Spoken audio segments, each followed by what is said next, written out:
Well, it's cool, Dom, that you got some exposure on Fox Radio this week. It's good to hear that you made that. I'm curious, what did the host of the show on Fox Radio? What was his answer to you when you said when you asked why his station wasn't covering the independents? Well, he didn't really clarify that at all. He didn't really answer my question. No. He was just interested in my campaign and the fact that there is somebody else out there other than what the two parties are going to select for us to pick from. So he seemed to be very interested, and he did even say on the air that he would vote for me. So I thought, wow, that's great. I appreciate that. But he didn't really answer the question. But I've known all this time that the focus is on the primaries. That's where all the attention is, and it's simply because those are the two biggest parties in the country.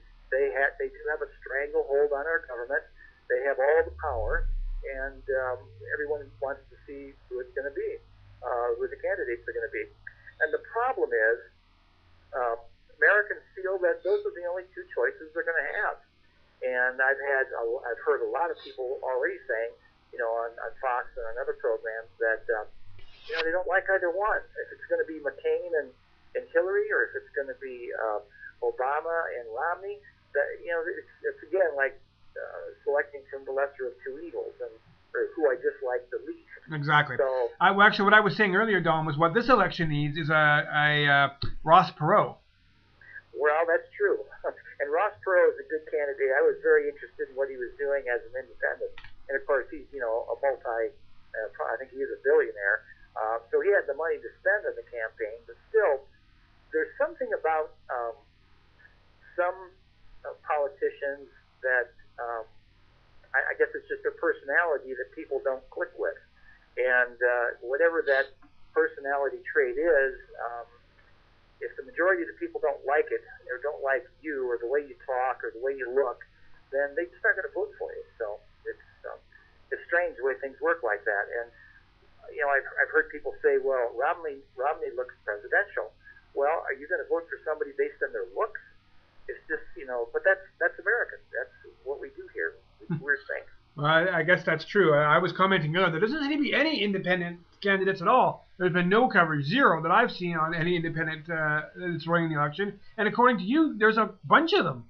Well, I have been in contact with a few of the other independents, the ones that are serious about what they're doing. One is Steve Adams, and there's another one in Florida. I have communicated with them an email, and basically what they're all saying is whoever gets traction first, the other independents will fall in behind them and support them. So that's going to be, we'll see. So there's almost an election of sorts, a primary of sorts among independents. Exactly. In fact, they were planning on having a meeting this spring here in Ohio. So if they do get together and everybody decides to come together and have a little meeting of independents, it'll be interesting to see what happens there. Now that would be cool. That would be cool, because that might actually get some attention in the media. Exactly. And I did recently read Lou Dobbs' book, Independence Day, with a TS instead of a CE, Independence Day. Mm-hmm. So it was a very interesting book about, how our government has just gotten so off track as far as caring about the people and doing what the people of the United States want them to do, that Lou Dobbs really feels that it is time for an independent to come in and get things back on track. Well, I think everyone wants one. They're just too scared to vote for one. Pardon me? I think everyone wants one. They're just too scared to vote for one. Well, I think it's a fear of, a lot of people say, well, I don't want to vote for a third-party candidate because I'm just going to be wasting my vote, quote unquote. And that goes for donations too. I don't want to give any donations to that person. I'd just be throwing my money away. Well, what has happened so far? Anybody that sent money to Richardson's campaign, it threw their money away. Or any of the other people, even Giuliani, all the millions of dollars that he collected, I guess those people just threw their money away. So you do have to get behind someone, and you do have to give them your vote, which is the most important thing. I'm hoping that this election is not going to be all about money. It's going to be about each and every individual American's vote, and their vote will count. And of course, I am hoping that a lot of people that haven't voted out of apathy or just feeling of inadequacy or that their vote doesn't matter. I'm hoping all those people will realize that this may be their one opportunity that their vote will matter, and they'll come to the polls and vote for an independent. One hopes. I mean, it would be great to see that. What is your sense right now? Who looks good to you in this election? I mean, it was a big shock, when Giuliani dropped out of the race, and by shock I mean completely predictable. Well, it was strange. I expected him to go all the way to the end, but it is. I really don't know what's going on behind the scenes here. Like they say, John Edwards has dropped out, but he's now jockeying for the slot of Attorney General. So I don't know whether they're doing little deals behind the scenes. Well, I'll drop out, and you can be the leader, but when you get elected, I appreciate this job. No. So that goes on. There's no doubt about that, because if it's a Republican that gets it or if it's a Democrat that gets it, they've got to get all their party people in and all their supporters.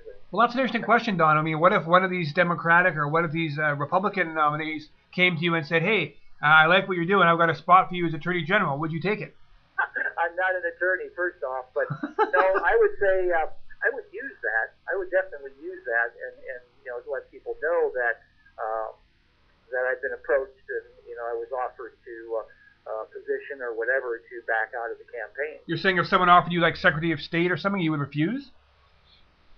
Well, you know what? I'm going to see this to the end. I'm not going to drop out. I think that would be a cop-out on my commitment as an independent to really make a change for our country. And offering a job, I really don't feel that I would be qualified for that. The thing about being a president, it's such a unique office. It's such a unique position. And no two presidencies are alike at all. Each presidency has its own challenges, its own tough decisions to make, its own crises to get through. Right. And this is why when someone says, "Well, I'm going to be ready to go on day one," that's a lot of baloney.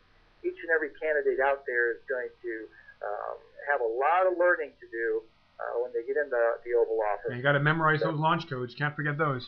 Memorize the launch codes.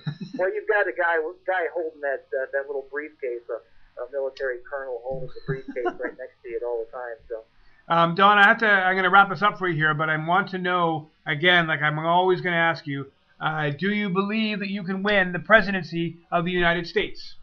I sincerely do believe that this is a viable quest, that I can be elected president. I do not feel at all that I have no chance. I can't imagine that, because as more and more people find out about me, go to the website, read what I have to say, are awakened to the many things that are going on in this country, such as the NAFTA superhighway. In fact, now listening to Fox, there's an ad on there from Texas talking about keeptexasrolling.org, I believe it is, or it might be a .com. Keep Texas Rolling, and it's about the first leg of the NAFTA superhighway that they're building through Texas. And basically, it's an ad to try to get people interested and to get behind the effort. They're going to have like 24 hearings about it. So nothing is actually, I don't think ground has been broken or land has been purchased through eminent domain yet. But this is something that's going on, and it got people that hear the ad go to the website think, wow, this looks pretty good. But they don't understand there's going to be a toll road, and the toll road is going to be owned by a Spanish company. It's just it's mind-boggling. And again, it's on my website, NAFTA Superhighway, and the links to all the facts that are there.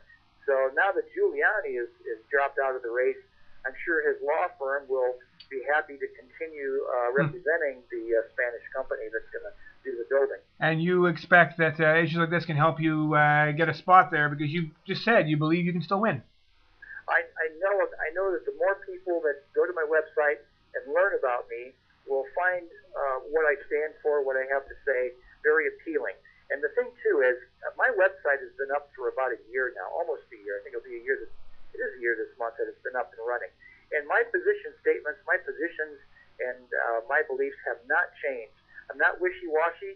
I tell you, it's just exactly what I want to do. My first day in office, the Army Corps of Engineers and the Navy Seabees are going to be put to work building the fence. It's going to be a job that's going to get done. We're not just going to sit around talking about it. So